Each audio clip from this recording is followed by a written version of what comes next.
Good afternoon, everyone, and welcome. I'm Shannon Derejo from Creamer Media Webinars, and it's great to have you with us for today's discussion on South Africa's automotive industry.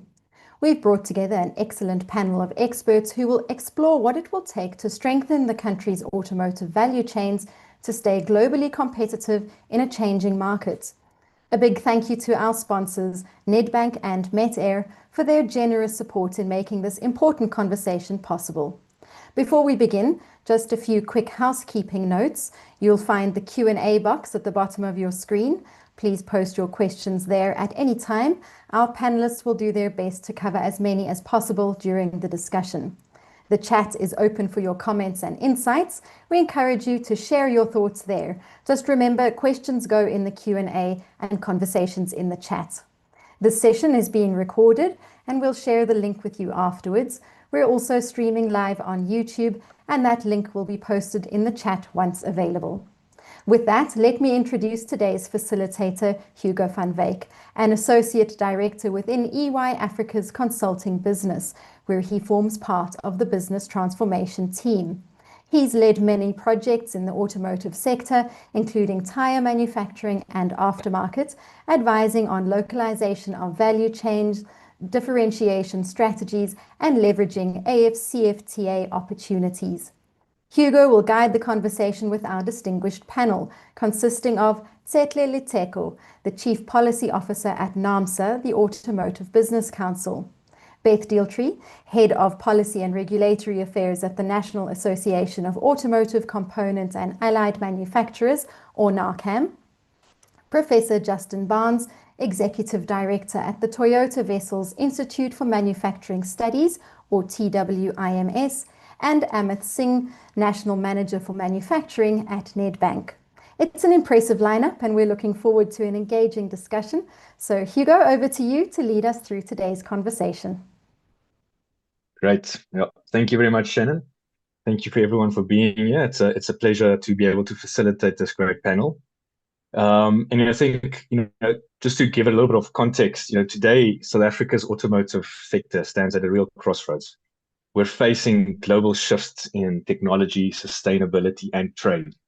And in fact, we're in the middle of a great era of disruption, and this industry is feeling that disruption. Now, we know our industry is vital for jobs and exports, but for us to stay competitive going forward, we're going to have to rethink and really adapt quickly and build stronger local value chains to support this industry that is so important to us.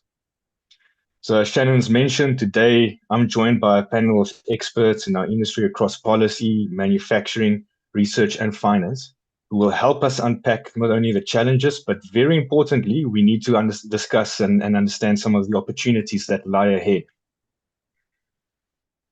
So we'll be discussing policy, localization, technology, and investment. So, as Shannon mentioned, please do share your questions and insights in the chat. But for now, let's get the discussion going.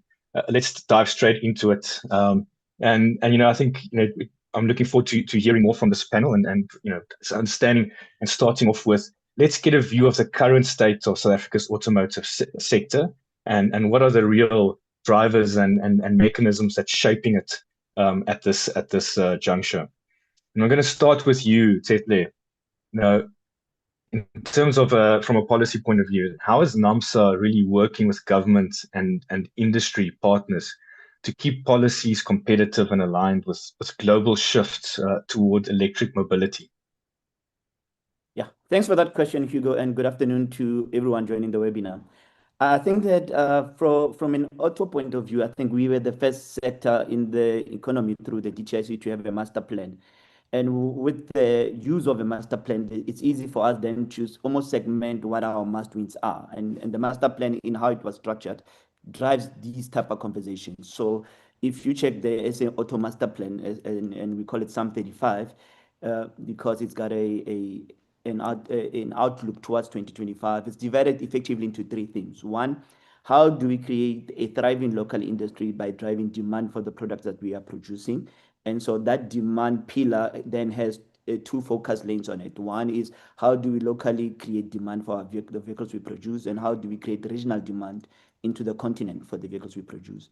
And then we looked at the concept of industrial development within SAM 35, and we said, how do we then localize content such that we could get to a place where South African suppliers and South African OEMs are informing 60% of input into the vehicles that we produce. But how is that production itself anchored on a thriving local infrastructure that's able to facilitate the movement of our products from conception to manufacturing all the way to port exits and port entry, and how infrastructure supports that.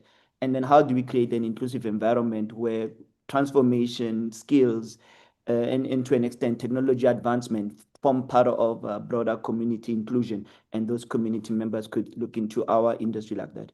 So SAM 35 is the basis through which government interactions can be driven, and we're driving it. It's got a review process, and it's got a midterm review framework. And in the midterm review framework, we could look into this particular framework every 2 years to see whether or not it's driving South Africa forward, or or has there been any market forces that have forced a change, and from those changes, we need to pivot the strategy itself. So for being an industry and the first to have a master plan of its kind, and the first to have an executive oversight framework to the master plan, and in this executive oversight framework, the Minister of Trade and Industry oversees conversations around how far the master plan itself is developing. I believe that NAAMSA and other the auto industry are able to discuss at least and put into plain understanding what dynamics are driving policy adjustments and policy, the need for policy changes and policy interventions.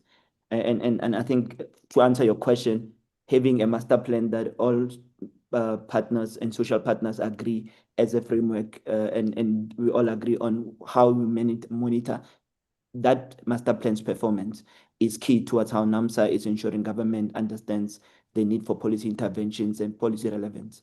So thanks, yeah. I hope I answered you, Hugo. Perfect. So as you say, the framework is the base that we can use to have that discussion with governments and ensure that the policies are being built on top of that. And you kind of mentioned this this need for, the creation of an ecosystem where local demand will be driving the need for local suppliers. It's this kind of ecosystem that needs to be start getting built. And maybe I'll go to your side, Beth. What progress has been made in terms of local supplier development and localization, from what you guys see on your side, and what challenges still remain on that front? Thanks, Hugo, and afternoon, everyone. So I think supply development and localization was very interlinked, two very separate concepts, and two that have had fairly different trajectories, I think, in the past at least 5 years, but certainly probably longer than that too. So if we start on the supply development, I do think from a South African perspective, we are seeing some level of progress there. I always say it, I think we have some seriously world-class manufacturers that are based in South Africa with the right operating environment and volumes. You'll see them competing with the best of the best, and that's why we integrate it into a global value chain. If we look at some of the programs that exist, for example, ASCII, they are rendering positive results. And I think there's a fair few benchmarks which have suggested that at the top end, we certainly are, if not meeting, exceeding benchmarks from a supplier development and capability perspective. Does it run the whole way through the value chain? No, is the honest answer there. I think there is a lot more to be done in terms of supporting largely the scale, but in that the development of particularly tier 2, tier 3 type suppliers, and with that also your raw material suppliers. But that's the supply development section of it. If you look at localization, if we're being frank with ourselves, that hasn't really developed too strongly over the last decade at the very least. As Tshetlhe said, we've got the Auto Master Plan, and that set out a target of a 60% local content rate. The target was by 2025 would be at around 48, 49%. And the reality is for the last decade plus, we've been sat at 40% on a good day at an OEM level. Within the tier 1 base, it's about 50 to 55%, varying by quarter. But the reality is that's where I think we're struggling to see a level of growth. And there is, as Tshetlhe mentioned, there is a policy review that needs to be or is scheduled to happen, which should hopefully address that. But I think certainly for my constituency, and I represent the component manufacturers, if you were to say to me, has localization progressed? No. Is that our biggest challenge? Absolutely. Okay, great. So, and thank you for that view. So, localization remains a challenge, and I think we definitely, with those numbers that you've mentioned, they're definitely aware of that. And maybe Justin, I'll throw it over to you then, with your extensive experience in the global value chain research. How would you assess the resilience and competitiveness of South Africa's automotive value chain in this current global environment? Thanks, Hugo. Good afternoon, everybody. I agree with Beth. I think that we've got pockets of excellence in South Africa. I took a group of industrialists to Thailand in November last year. We visited a whole range of competitors, and it's really interesting. They've doubled the volume and half our complexity, but from an operational capability and operational efficiency perspective, no different to our plants. What is fundamentally different is they operate in a much healthier ecosystem. So the infrastructure works, the energy works. It's a much safer environment in which to operate. It doesn't come with all of the extensive factory protection costs and everything else that we deal with in South Africa. So we are equal in relation to what we're doing in our factories. We are far behind in relation to the operating environment in which we find ourselves, which of course has a challenge, because it means that within the global families, within these global value chains, we tend to be positioned more at the margins and further away from the core of the value chain. And that has consequences. So if I think of the master plan, our domestic market has not grown, our regional market has not grown. Our domestic market has become poorer, so there's a buying down trend. And there are a range of new importers who are very aggressively eating away at market share for the local producers who produce for the local market. The African market has not taken off despite lots of opportunities. So there's no growth. And the consequence of that is local content cannot go up. So everybody who we compete against, Thailand, Mexico, Malaysia, Turkey, they can all get high levels of local content, but only because they go above the 1 million units a year mark. So the master plan is supposed to have a 1.2 million unit domestic market by 2035. No chance. We're supposed to have 1.4 million vehicles of production by 2035. No chance, because it's tied to the size of the domestic market, because all of the incentives are built around rebating the duties for the size of the domestic market. So we're in a vulnerable position, but we have a formidable and very capable automotive industry, which is proving resilient and ensuring we don't see serious decline, but we are not seeing growth. The industry has stood completely still since the launch of the master plan. There's been no growth on any of the parameters, and I measure manufacturing value added, employment, so we can tell a good story. The reality is we've gone sideways in terms of the numbers. Sure. Okay. Thanks, Justin. So I think there's some really interesting points there, and maybe I'll touch upon one of those, as we pass it over to Amith for a further talk about the funding side of things. But you mentioned the ecosystem is one of the enablers, and that's required to support our operating environment. So maybe that ties in well with what I want to ask you, Amith. What types of funding mechanisms or innovations are needed to support localization, the technology upgrades, looking at the sustainability? How can we achieve that? Hugo, thanks for the question, and good afternoon, everyone. I think it's an interesting question, Hugo, and there's very many parameters to look at. So one can look about, is there really innovation required to bring some gust of wind into the sector? And I don't necessarily think so. I don't think we need anything innovative from a banking perspective, from a product offering perspective. I believe our set at the moment, our product set at the moment, can get us from where we are to where we need to be. Where I do foresee a big gap is actually understanding the sector, the entire ecosystem and value chain. Something that I've said for a long period of time. As a bank, we need to understand as to where do we play within the sector. Do we want to do stuff that are not adding value or not adding benefit? Do we want to remain to be a talk shop? Or do we want to be involved with industry stakeholders in actually making a fundamental, tangible difference? And that's something that I'm quite passionate about not just being a talk shop at Nedbank and making tangible differences everywhere. So So what am I actually saying if I'm not talking about products? I'm saying, well, products are there and thereabout with all the banks. They are no different. I think the one thing that's really utmost important to understand is we need to serve as a conduit between public sector and private sector. We need to fund for those bridges that we are inevitably going to cross with understanding what is the current landscape and where is the landscape going to. And without that lens and without those partnerships and those relationships together, with the likes of NAAMSA and NAACAM and the likes, we'll be doing the entire industry a disservice. I think, Hugo, the one part that Justin had made mention of, quite easily so, is that this ecosystem needs to be conducive for growth. While we have world-class innovation, while we have world-class production facilities, and again, I challenge anyone to go to any of our OEMs or any of our component manufacturers and have a look at their facilities. It's absolutely top-notch, but it needs to be supported by policy. It needs to be supported by a certain amount of motivation for local manufacturers to actually deliver on the volumes that are required.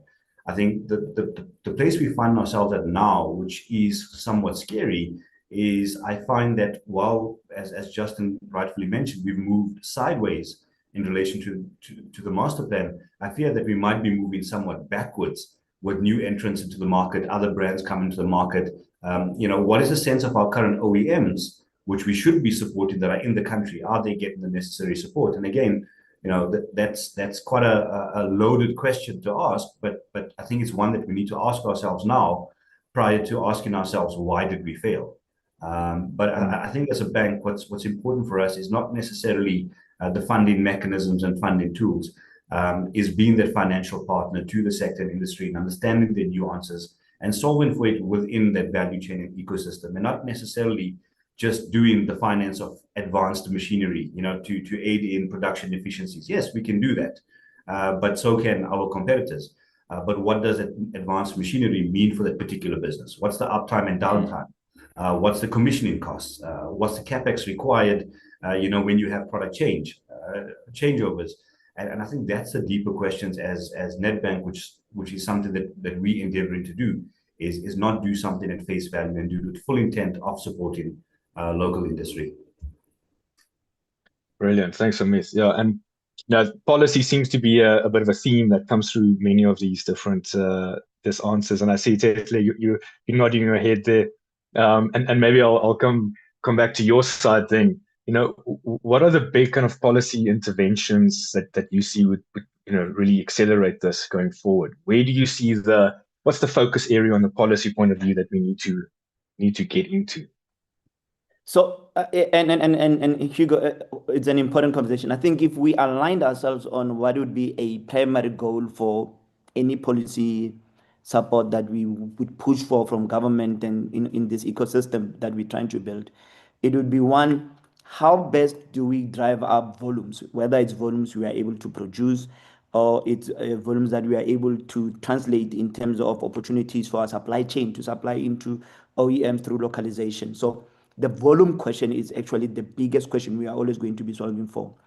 And it starts with first convincing those OEMs that are locally manufacturing to commit to model allocations.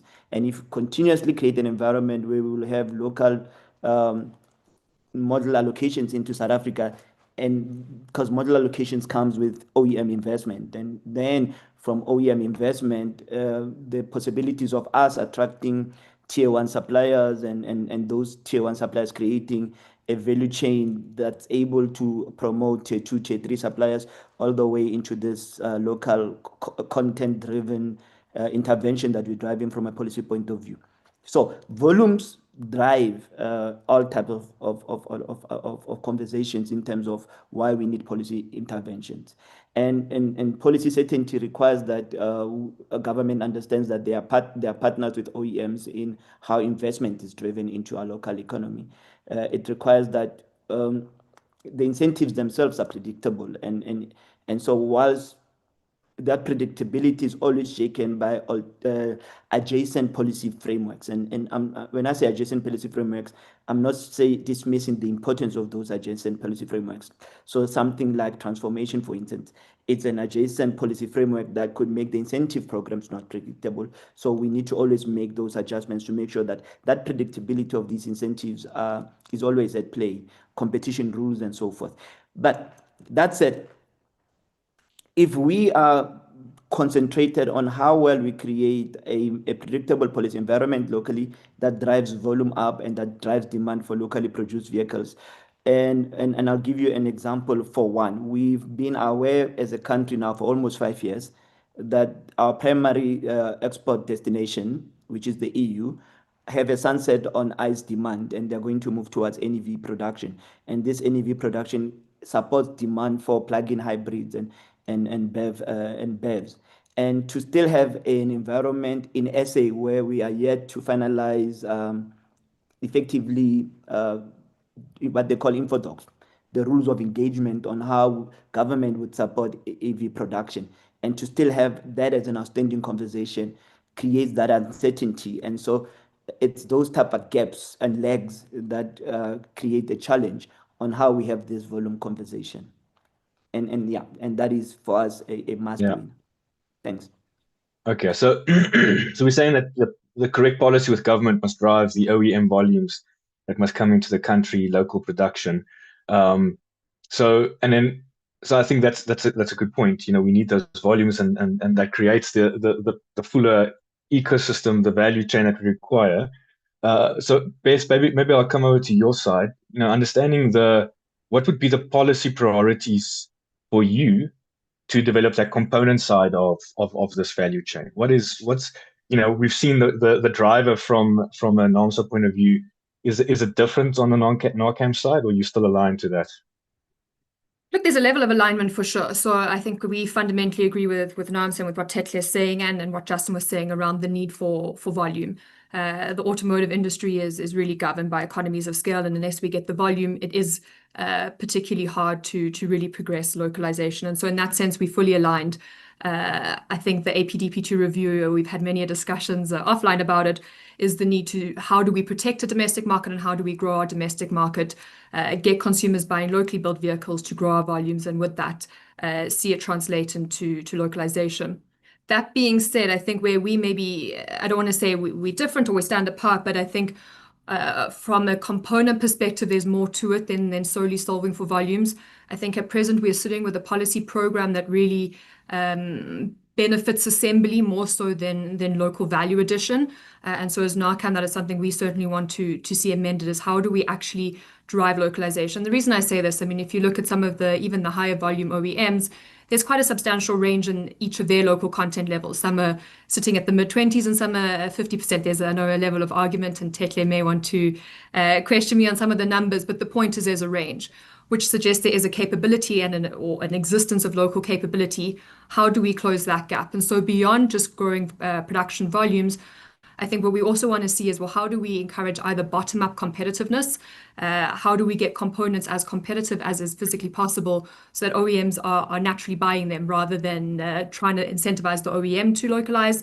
And then equally, I think a kind of a consideration that we're toying more and more with is, if you look at the Thailand case and their transition to electric vehicles, they had a really interesting policy, which effectively, without getting too specific into it, ultimately started to mandate a level of local component procurement. So if you wanted to be selling and producing in Thailand over a specified period of time, there was a requirement to localize the battery or a couple other high value EV components. And I think that's a really interesting potential policy for South Africa to pursue, to say, where do we have really a strong competitiveness? Where do we have a capability? And what do we do to say, well, we're incentivizing the OEMs, we provide a significant proportion of incentives. What is the get back for South Africa? And ultimately that comes from localization. That's where employment sits, that's where economic value add sits. And so how do we start to mandate that outcome so we really are pushing closer to that 60% mark rather than hoping that it trickles down into the component supply base? So Beth, you're saying that in the current environment, with the potential of a few, well, not maybe a few, but some policy reform, there might be some quick wins that's available, that's on the table, just with the current players that we have in the market.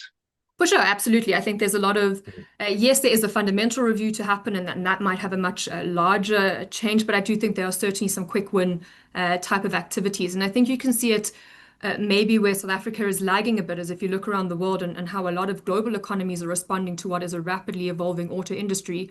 What they have is the quick wins, right? They're doing the the relatively small changes, but they're doing it quickly and it has a big impact. And I think that's maybe where we are lagging behind. I think as industry, we've all identified some quick win activities, but we need to actually now enact them to really stabilize the sector, and then let a full policy review then kind of lead from there to say, do we need to have a fundamental change beyond that?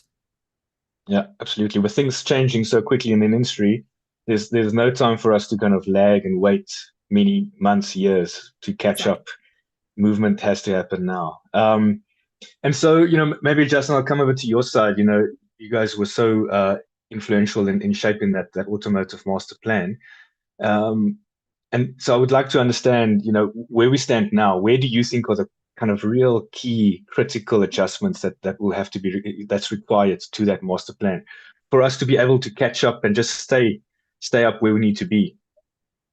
So I think, first of all, we have to understand the issue of volume, right? The volume is a priority. The challenge is it's a priority across the global landscape.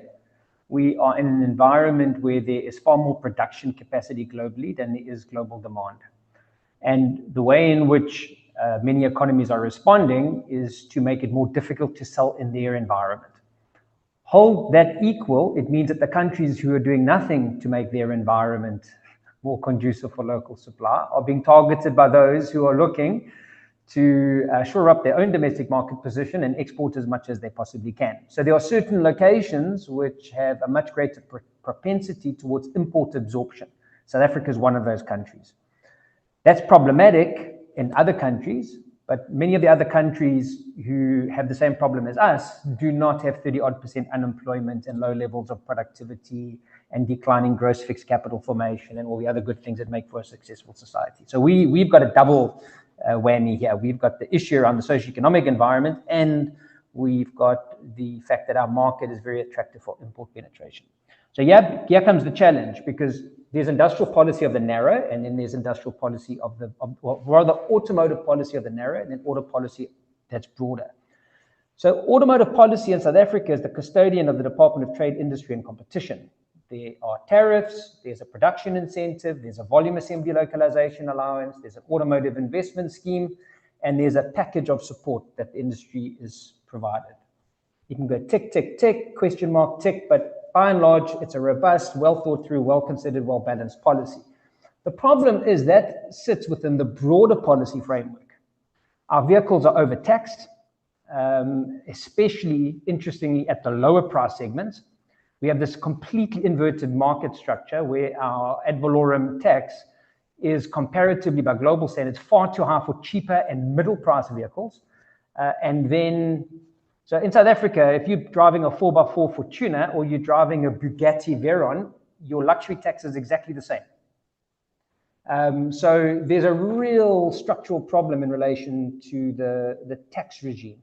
And then, of course, every local government sees the automotive plants, whether they're the vehicle assemblers or the component manufacturers, as a cash cow to essentially be used to cross-subsidize everything else in their community. So you've got this massive burden of cost occurring at a localized government level, which essentially undermines the narrow policy. And instead of the narrow policy becoming a policy of growth and development, which is what it was intended for, it becomes a policy of compensation to try and make up for all of these other challenges that we're experiencing. So we have a major issue in the market, and we have a major issue, especially at the local government level, in relation to the sophistication of the operating environment, which is not up to the standards, not even close up to the standards of what the automotive industry requires.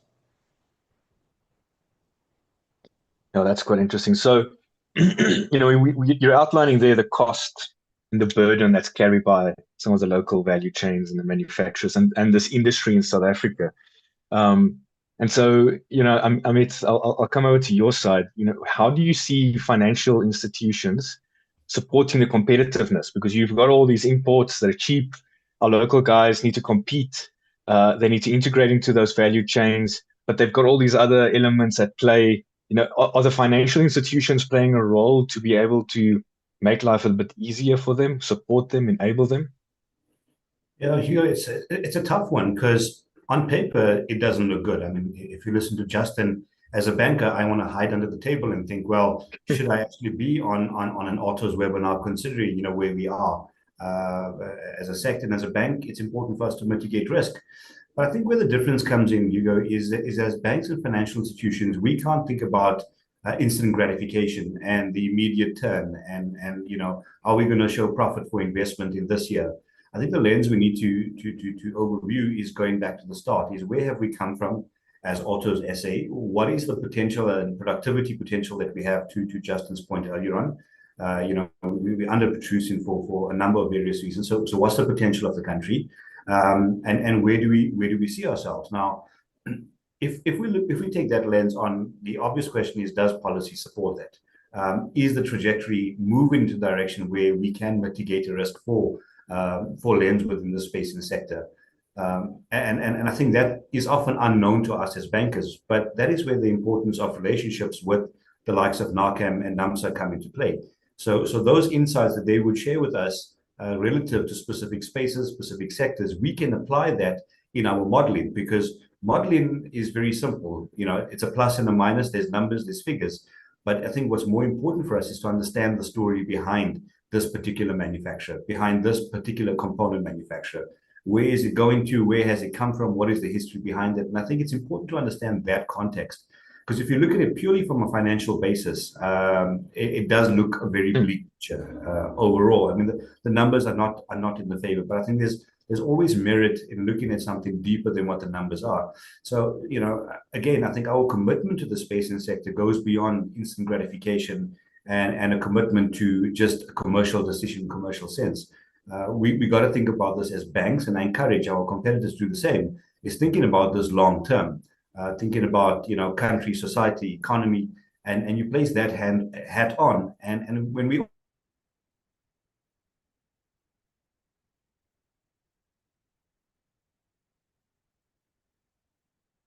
Is it just me, or have we lost Amith there? It sounds like we might have lost him. Right. Maybe there's a thunderstorm in the area where he's around. This is storm season in Gauteng. So let's see if Amith can join back. But I think we can continue on with the panelists that we have. And I think Amith made quite a good point there around the partnership, the great associations, the strength of this industry. Financially, it might not look that optimistic at all times, but we have the industry and the infrastructure. It is in place. There's a lot of reason to be very optimistic. But there's some elements that we're going to have to work on, and I would like to understand from this panel a little bit more about how do we go forward? How are we going to shift gears basically to adapt very quickly? How can we work together even better among the associations being represented here, the structures, the finance, the research, and with a view on what are the changes we need in technology and skills? How do we shift the way that we partner to be competitive going forward? So, Tshetlhe, I'll start with you, and maybe you can give us a view of that kind of thinking of the way forward, and how that's gonna what steps are required to expand the market access for our players in this industry.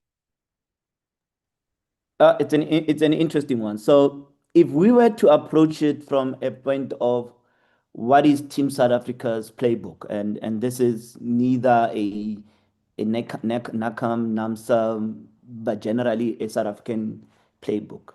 We currently have a regional market that has incredible amount of potential for driving volumes. Let me give you a perspective. For instance, we're looking at about the African market in its entirety having about 110 million vehicles on the road for a population of about 1.4 billion.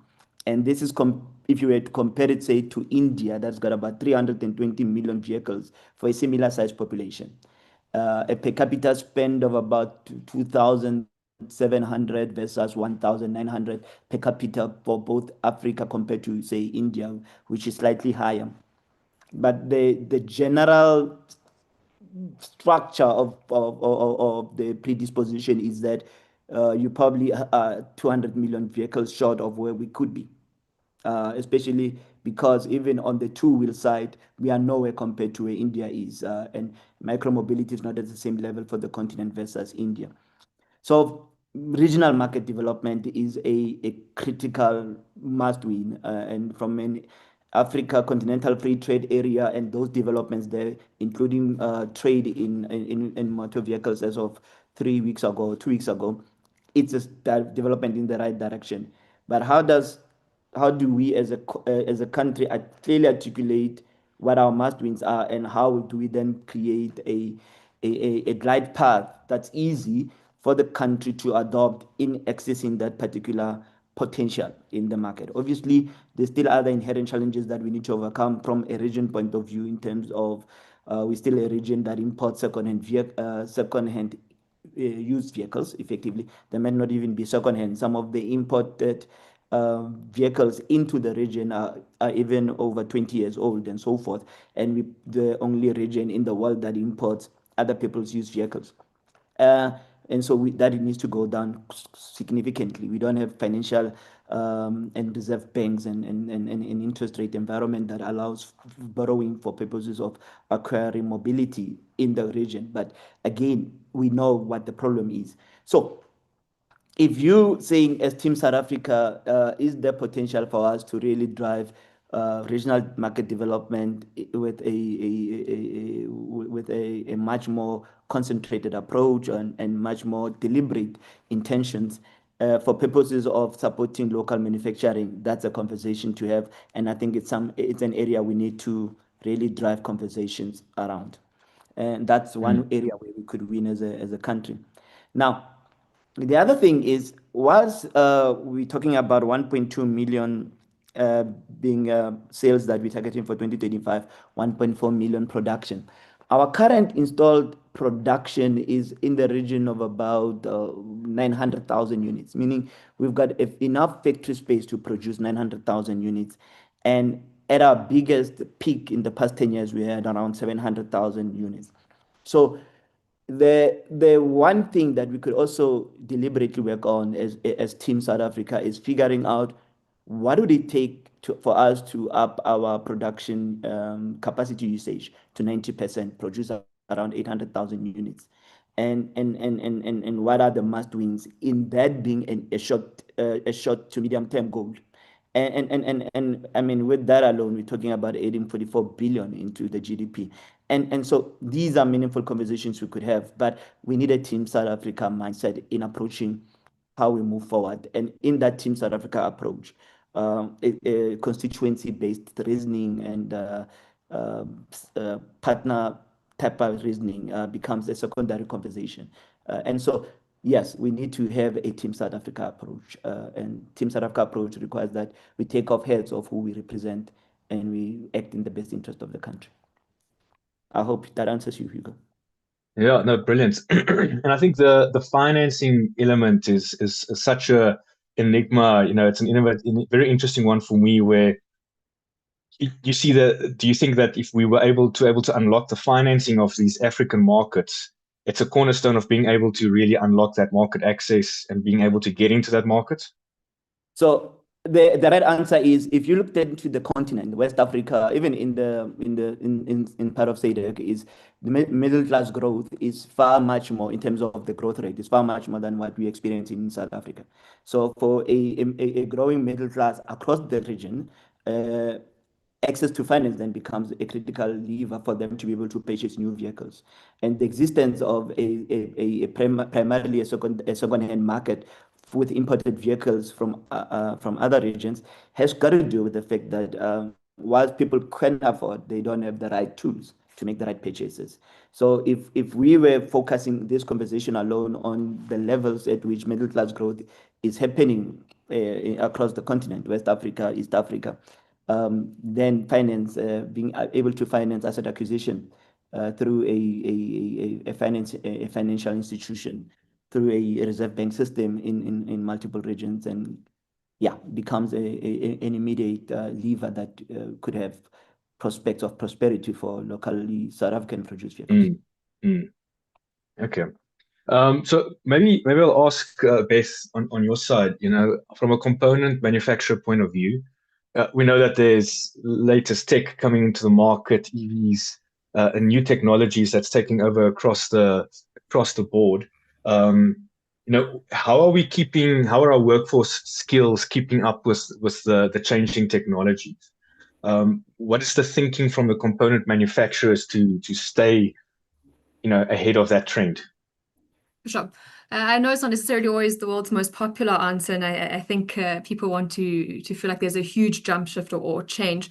The reality is that the component sector, there is continuous investment, be it in technologies within the workplace, skills training. I think as an industry, we are really leading when it comes to workplace skills training. So for us as NAACAM, I mean, that's not something we necessarily, yes, it needs to be a priority, and yes, we need to look at how do we support curricular upgradings, and that's something that as the association we do on behalf of our members. But there is a lot of training that's already taking place within the industry, and that's whether it's ICE, whether it's EV, that will continue to happen. Maybe just on the NAACAM side of things, just as a kind of info sake, there's a MASITA which offers discretionary grants, and so that's something that as NAACAM we utilize to try and develop a pipeline of skilled individuals which can enter the sector, and then companies obviously do their own workplace training once they've entered there. That being said, there certainly will need to be a level of upskilling and training once we are adopting new technologies. To a large extent, it's somewhat of a chicken and an egg situation at present. You can train the skills now, but they're not necessarily going to be utilized right away because we aren't producing a lot of those new technologies. And so it is a bit of we have to sit and wait and see where it is going. But I think, again, maybe back to your earlier question around collaboration, it is an area where realistically the answer can't fall solely on the private sector. It has to be done as a collaborative effort between private companies, the associations as NAACAM, naamsa, government. And I think it is slowly kind of starting to take place. So it's happening. Certainly it needs to speed up, but it isn't something that I think is the largest bottleneck at present to the development or expansion of the South African industry. So, and I was about to ask that exactly, that last point of yours, the bottleneck. So do you see it's not holding us back at the moment? It's not a burning platform. It's certainly, I don't want to downplay it and say it's insignificant and it's not an issue at all. Certainly there needs to be skills development. There's no question about it, but I do think there's much more fundamental issues at play, which will determine whether we are pivoting into new technologies than just just the skills kind of conversation. There's much more of a policy question. There's much more of a market demand question that probably needs to be answered before the skills question can be the poster boy for all of the issues. Exactly. So it will follow on some of the other bigger major topics, but it's not to be forgotten. Absolutely. Thank you. So Justin, I'll come over to you again here in terms of, it's made a lot of the media all about the trade agreements. The US is in the news permanently. It's kind of died off a little bit now, but obviously it's it's having a big impact, kind of OEM movement into the US. The stuff we export there. We know there are other opportunities, so it's still focused on pockets where the kind of pain might be felt.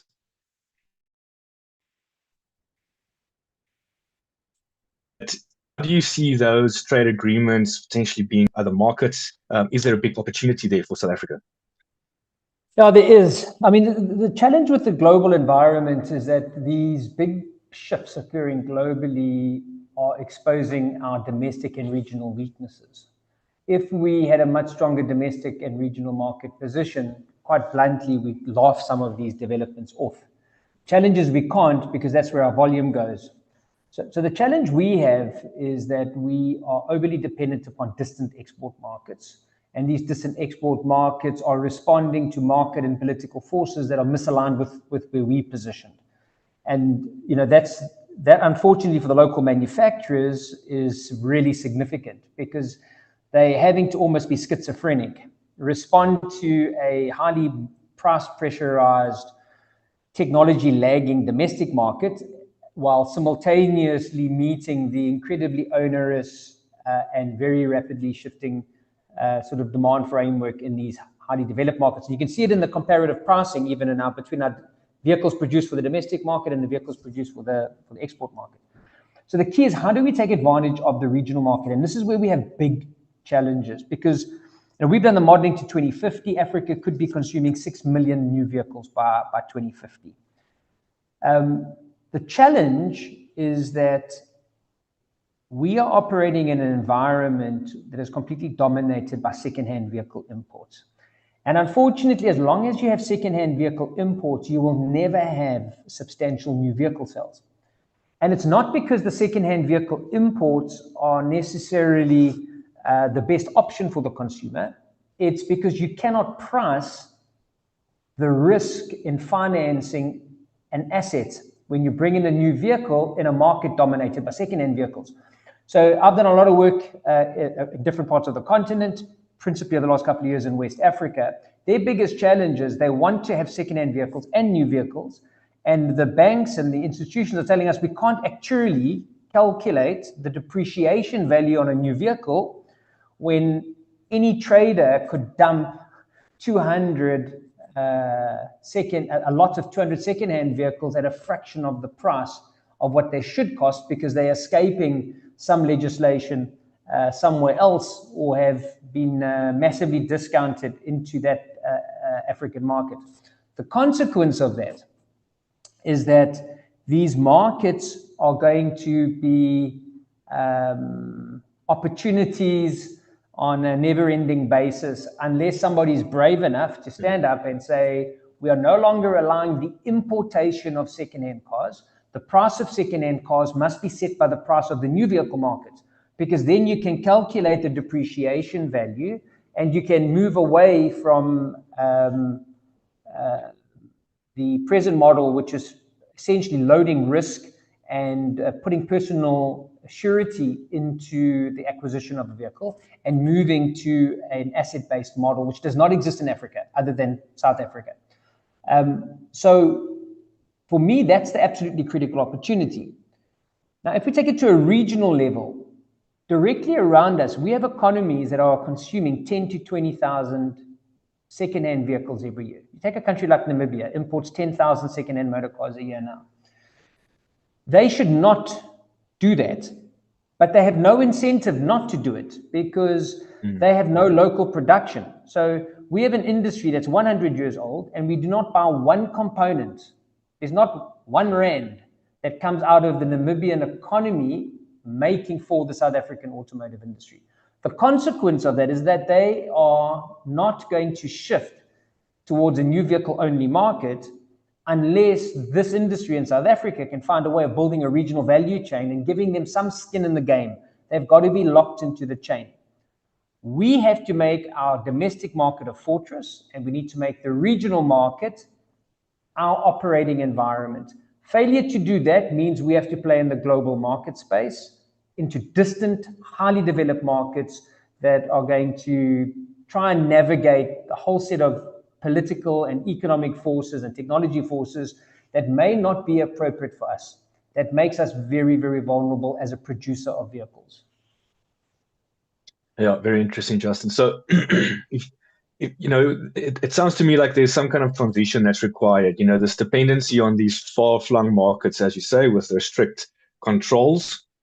We can't just drop that. We still need to be able to play that game. But over time, we need to transition to understand how we penetrate our regional markets and even a little bit further than that with the right policy reform. I mean, is there any incentive from those governments to kind of also assist in blocking the import of those secondhand vehicles, or are they just happy to continue as is? I guess they've not really been incentivized to do so yet, as you say.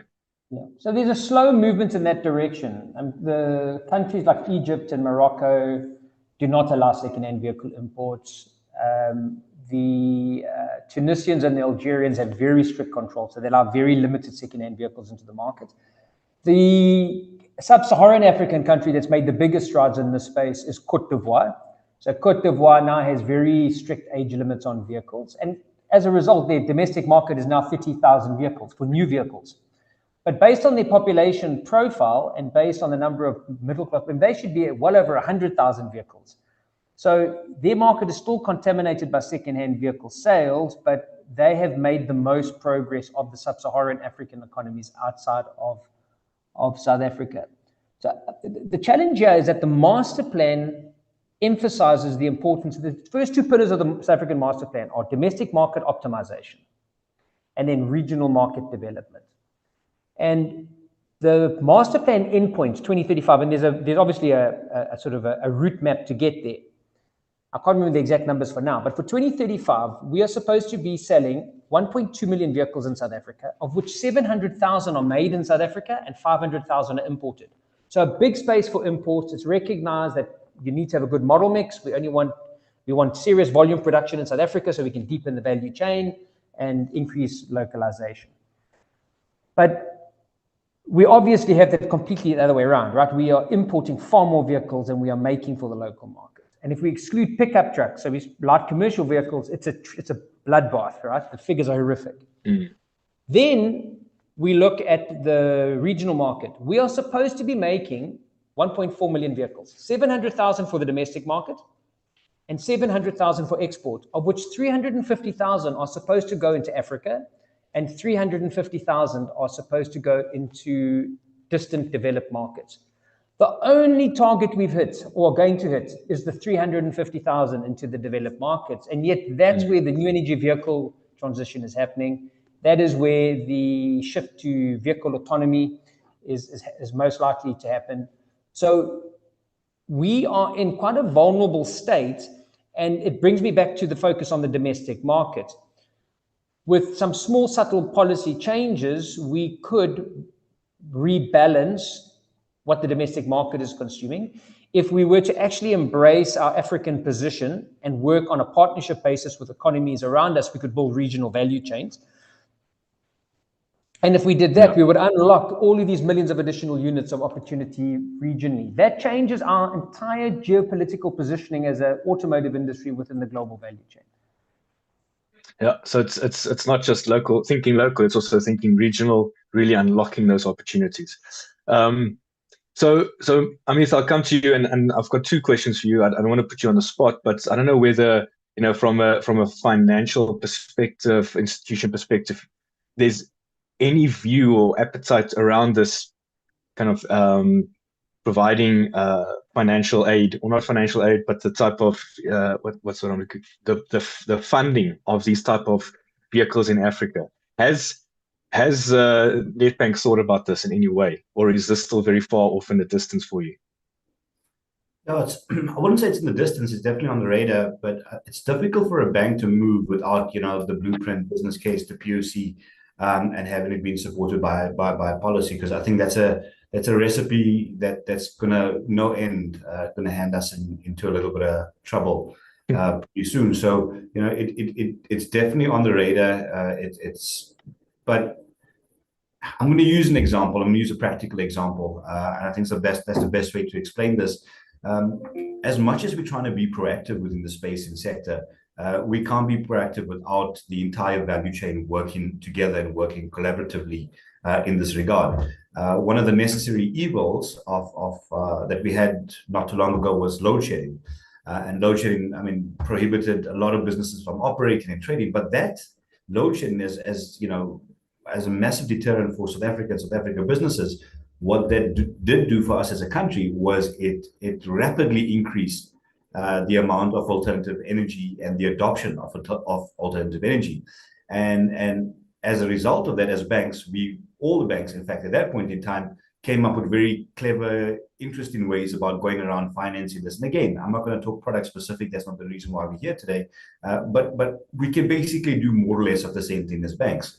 And I think this is another example where we're going to have to take the guidance of the sector and respond very quickly to that. Because, other than that, Beth made a point earlier, it's a chicken and egg situation. Do we put the solution forward at the risk of at the cost of capital, and not have that return, which then could potentially put us in a negative space, for the foreseeable future? So a little bit of a chicken and egg situation, but I think where it needs to remain true is that we have to stay close to the pulse in this regard, because having a lag financier, we have to support this growth.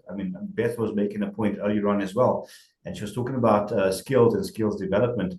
And actually, I raised my hand at that point, but I was so caught up in Justin's matter. I actually thought, well, hold on, let me listen to Justin properly. But when Beth talks about skills, as banks, we have a role to play in that as well. I mean, 4 out of 5 businesses fail as a result of financial mismanagement. So they could have all the technical skill, competency, skill set that they would get from any institution of whatever sort, supported by the likes of NAACAM, et cetera, et cetera.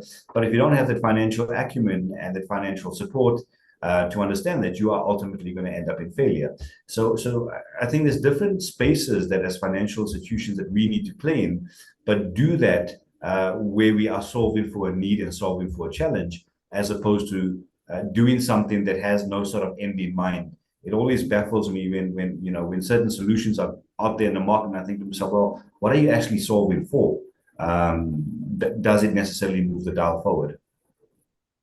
Brilliant. Okay. Thanks for that. Thanks for that view, Amith. I'm just looking at the time, 5 minutes left of our discussion. So I'm going to go to our panelists, and my question really is, briefly, what's the future outlook? Where are the big opportunities? Let's end off on a bit of an optimistic note on the way forward here, and then we can open to some Q&A. So Tshetlhe, I'll start on your side. I think I've got to put in an application with Beth for one of those Merisita bursaries for my own education.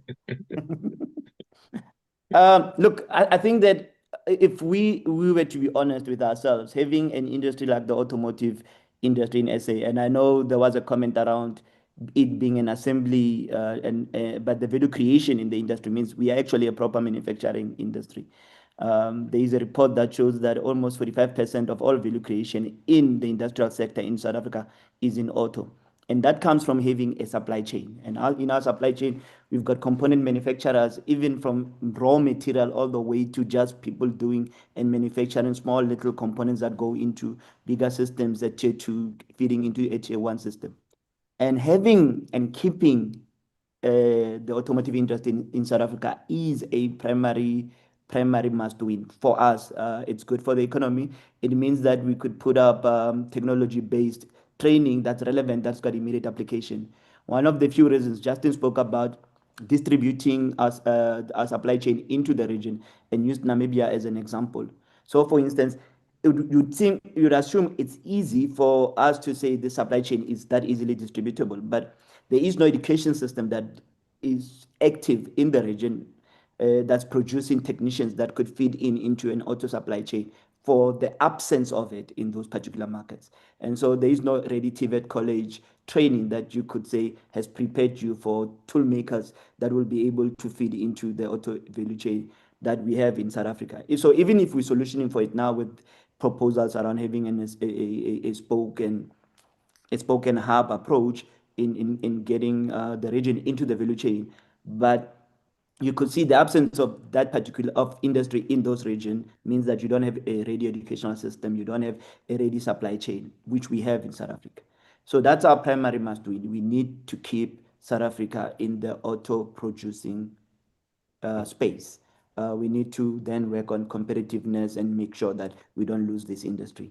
That's a must win. Thanks.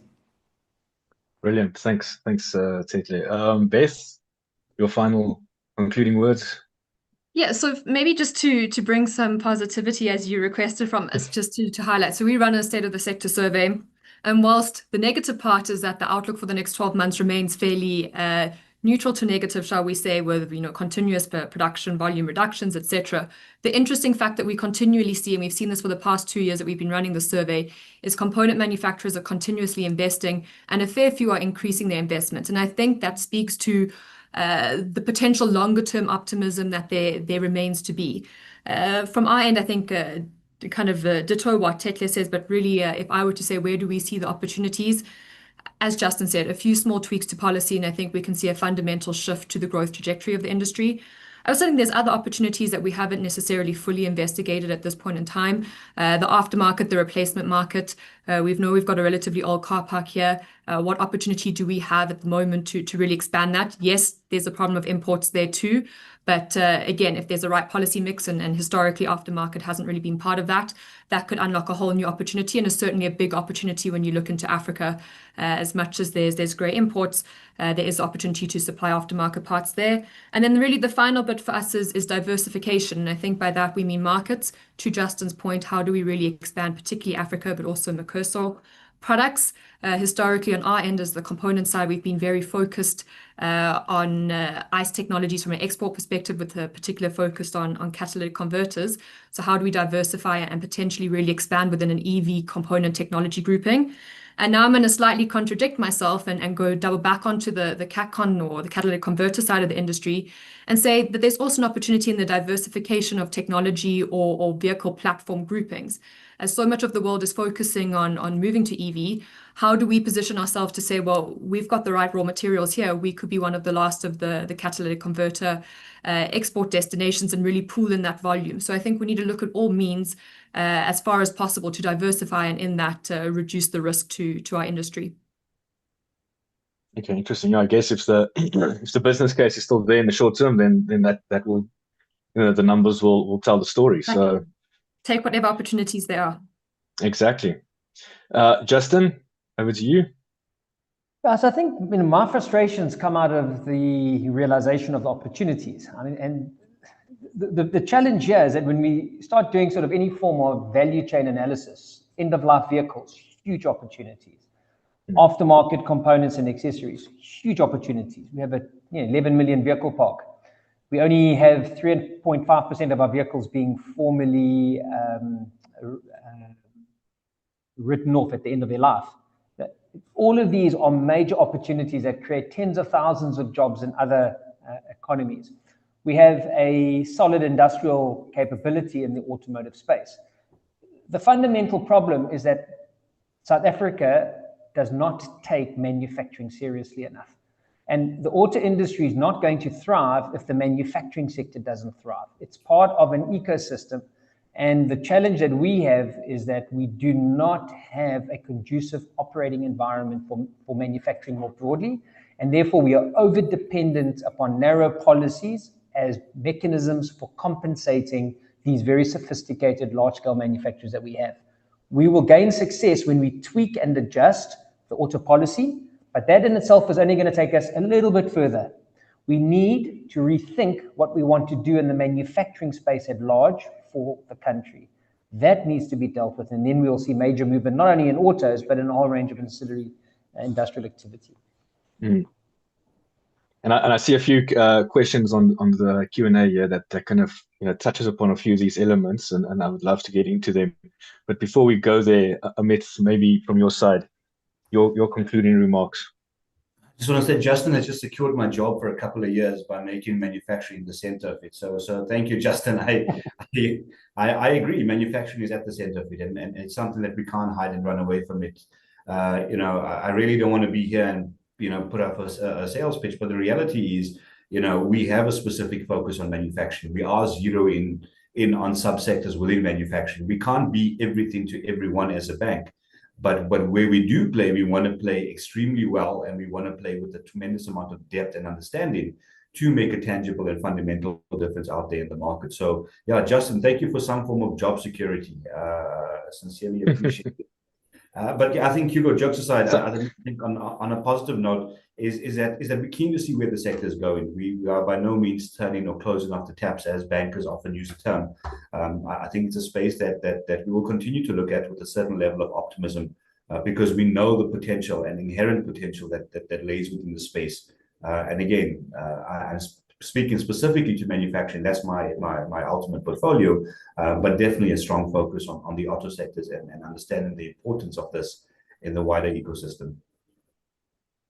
I'm happy to see that collaboration and support can already take place right here on the panel. Hopefully that can filter through to the rest of the ecosystem. I've got a few questions from the attendees in front of me here, and maybe let's go through some of them. And I think one that kind of stood out to me when I kind of scanned through here initially was, it says here from Henry, given the history of Chinese auto assembly in South Africa, does the panel feel that a local Chinese OEM plant will add more local value addition than the current OEMs? And we know that some of these Chinese manufacturers are looking to come into the country. But what's going to be the real impact here?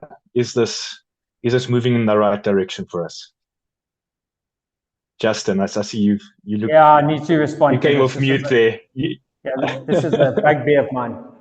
Yes. So first of all, we have to understand the global context. The Chinese OEMs who are making substantial inroads into South Africa are formidable global players. They provide a compelling value proposition. These are competitive players. So I say this from a level of deep respect for them. My biggest concern is what I read in the press and what I hear, and I'll do my best not to attack government, but when I hear comments like they need to start with semi-knockdown operations, I have a guttural response to that. We've been making cars for 100 years. Ever since the Fullion Commission in 1958, the first local content program of 61, we've been doing serious CKD production.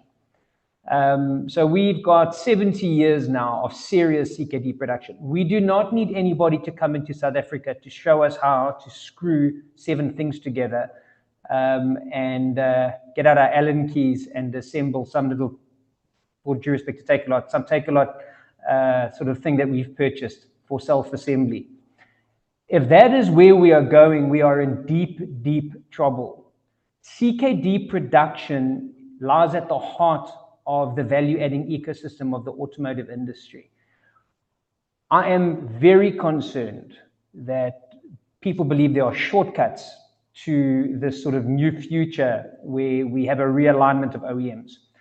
Nigeria has 34 semi-knockdown operations. They don't make more than 10,000 vehicles a year. My garage at home is as sophisticated as most of the SKD plants that I've visited around the world. And I don't have a sophisticated garage at home. They are of no value to us.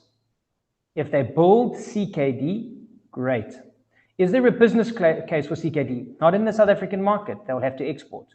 Question then is, what is the export strategy? So I have a very, very hard view on this, and I'm very nervous that there are some serious decision makers who have no idea what the consequences are of us shifting to semi-knockdown for the future of our manufacturing base.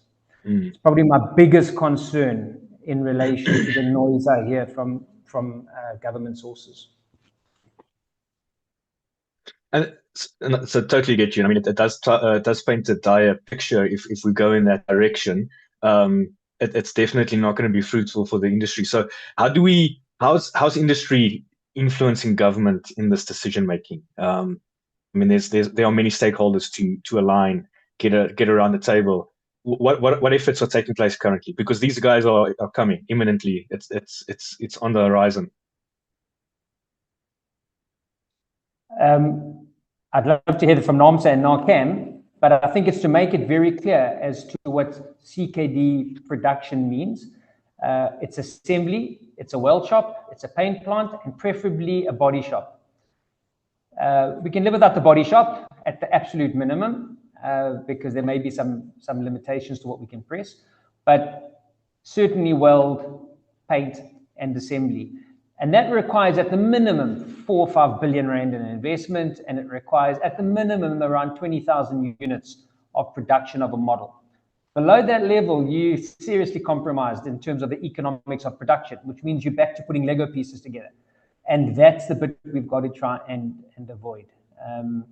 So I think it's very clear. The question is whether the political heat is so severe that there are short-term compromises that unfortunately I think would result in a permanent damage to the industry. Yeah. So maybe we can hear from Tshetlhe, Beth, on this front, if you guys have a viewpoint on the topic.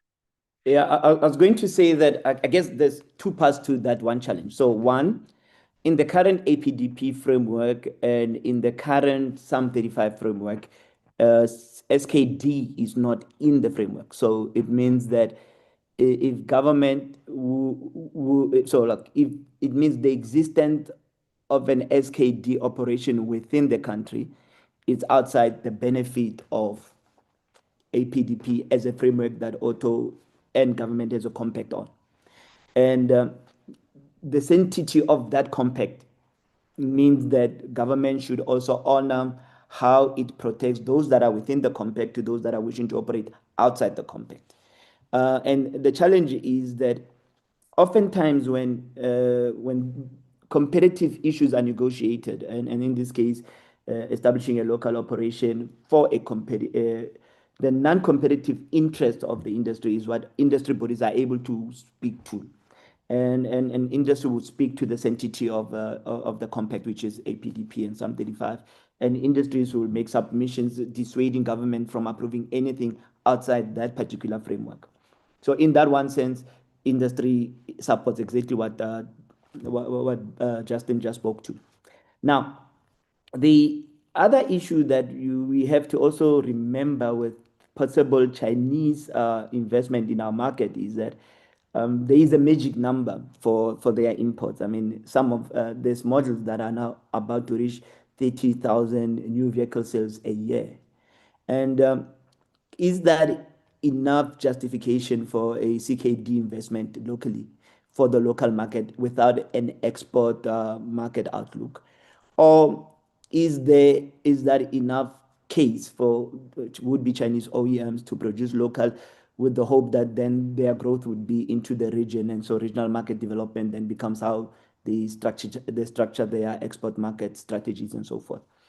And for me, I think that we are reaching a point where the analysis of what would be a magical case number for local production purely based on local market demand for vehicles that you're already importing into the local market, and you have volumes in that particular level of about 30,000 or so. And the conversation itself is a practical one if the rules they will exist within the compact, and it's going to have to be CKD, and that government should dissuade anyone existing outside that compact in these deals that they're making outside industry industry consultation, because these are negotiated outside the association itself, knowing what's been discussed for competitive reasons, and not exiting our mandate. So that is my addition to that conversation. But yeah, from a NAACAM point of view, the sanctity of the compact requires that we do not allow KDs. So from an NAACAM point of view, very clear on the direction of travel, where we need to go here. So Beth, I see your hand up there from a NAACAM or component point of view. What's your opinion? Yeah, maybe let me just add in here. I think completely aligned with Justin, particularly in the component world, there is no space for SKD. You see almost zero component localization, even with assembly. The easy assemble components, in theory, your tire, your battery, etc. You're even finding that those are being imported. So for us, it's a very clear mandate. It's CKD production is what we want, and we want as high a volume as is possible to enable the localization. That's what ultimately is going to move the pulse for the component sector. We're not seeing it. There are a couple of SKD operations at present, and we're not really seeing that have any level of benefit for the domestic market as we speak. To maybe directly answer your question around, well, what is the discussion that is happening? I mean, certainly without going into the details of it, there are ongoing discussions that I'm sure NAACAM is the same as us, but we continuously are in engagements with the government to discuss the need for there to be a very serious understanding of why we need CKD and those who are in SKD production to graduate into that CKD production as quickly as possible, really.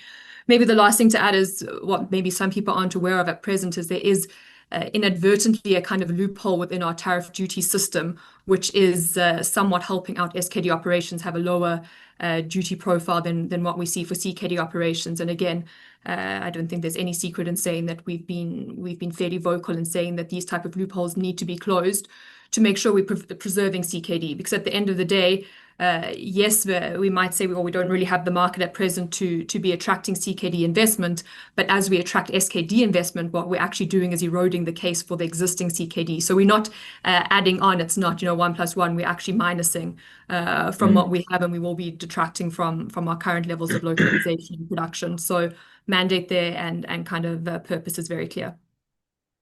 And so Beth, maybe whilst you're on that topic, and there's another question that caught my eye from Ogie. Whether, and so as you say, there are loopholes, but is there any appetite to, obviously we want to close the loopholes, but is there any appetite to go beyond that and put additional protectionist measures in place against some of the imports coming in? Increase hiking tariffs and all those elements. Can we protect ourselves further? Yeah, for sure. All I can do here is speak from the perspective of NAACAM, and I can certainly say that as NAACAM, we have said there needs to be a proper review into the level of market protection we have at present.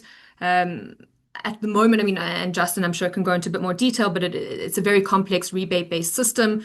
And the end result at the moment is we're equally selling rebates to independent importers. That alone is already eroding the level of protection we have in our domestic market.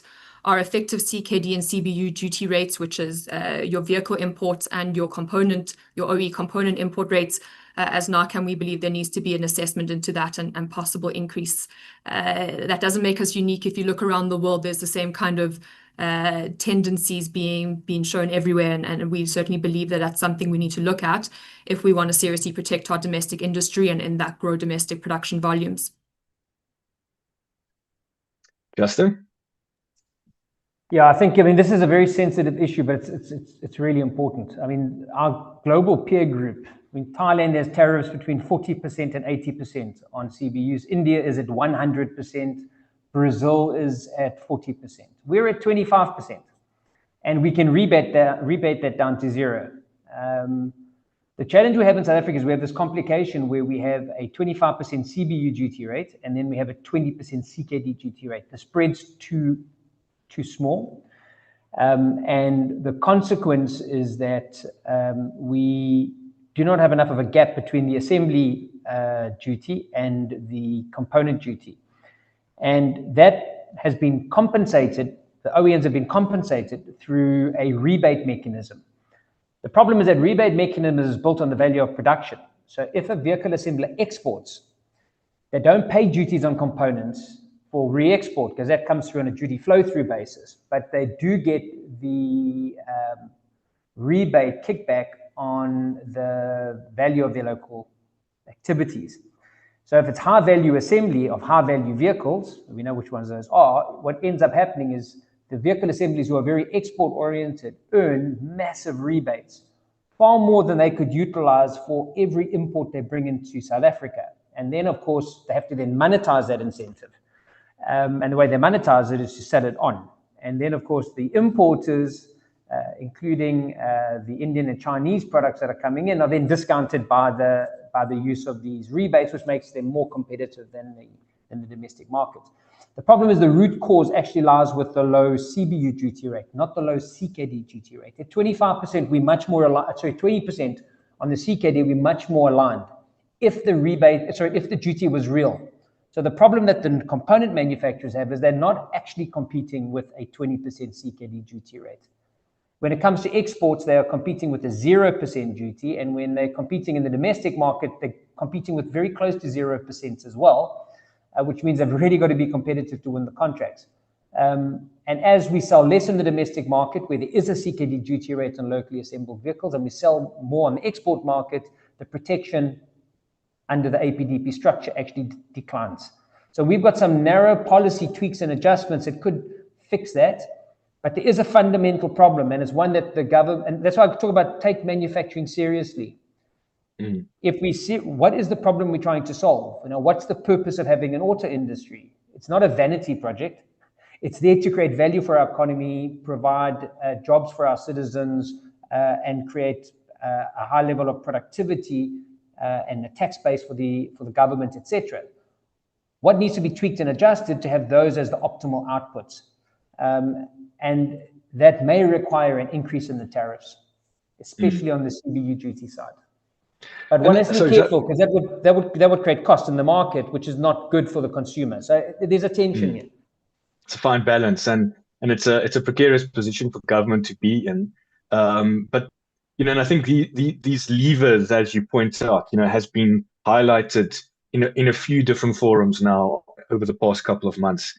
Do you see movement on this front, or is it a little bit of wait and see?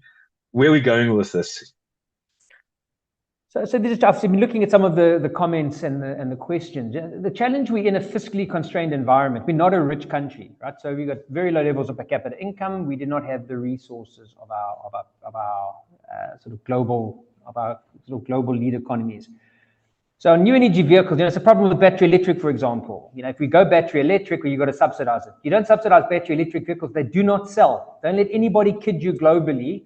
The only time a battery electric vehicle outcompetes an internal combustion engine vehicle is when there's a nice big subsidy associated with the BEV. Take that subsidy away, people buy the ICE all over again. So you have to do the right thing, you have to find an incentive mechanism to do that. And of course, we're fiscally constrained. And I think what's happened with government is there are so many options, or not opportunities, but so many conflicting requirements and conflicting pressure points that it's almost resulted in stasis. The problem in this environment is the value chain is moving quickly.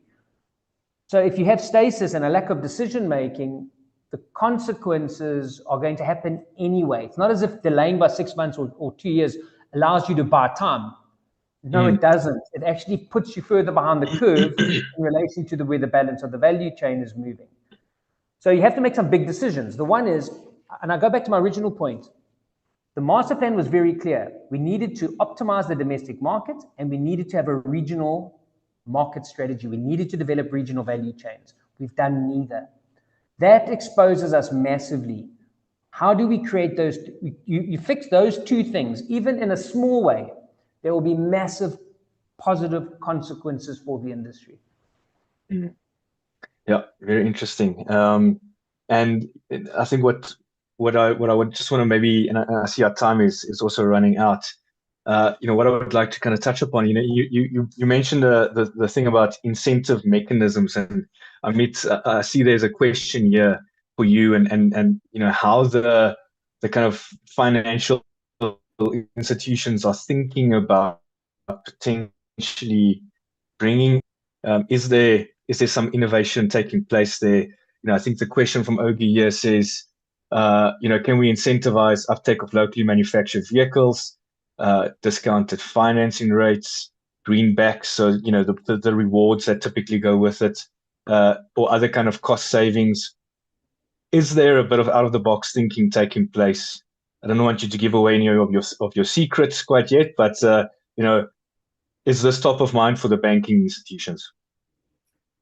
Well, it's difficult to say something and not say too much and say too little at the same time. So yeah, it is top of mind. And again, with complete transparency, nothing on the current platforms, but I think one needs to look closer as to where we're going from this ICE to NEV migration, what's happening in that transition, and which part do we play in as a bank in that transition. Again, there's a lot of talk out there about this last mile stuff. I can assure you, we're not focused on the last mile stuff at this point in time. That's not where we see sort of the greatest impact. But yeah, there's definitely some focus on how do we be more clever about this. And again, sort of let's just keep it to that ICE to NEV conversation. Can we only sell maintenance costs at a cheaper price? Or as the green bank, as Nedbank, which is passionate about sustainability, and this is why we link into the NEV migration, is how do we better support that as a green bank and truly differentiate ourselves in market. So yeah, hopefully we can answer that question almost publicly, call it by H1 next year. Okay, so I think we're gonna end it off there. I think we've answered some of the pertinent questions there. I have to thank my panelists on this one. It's been very, very insightful.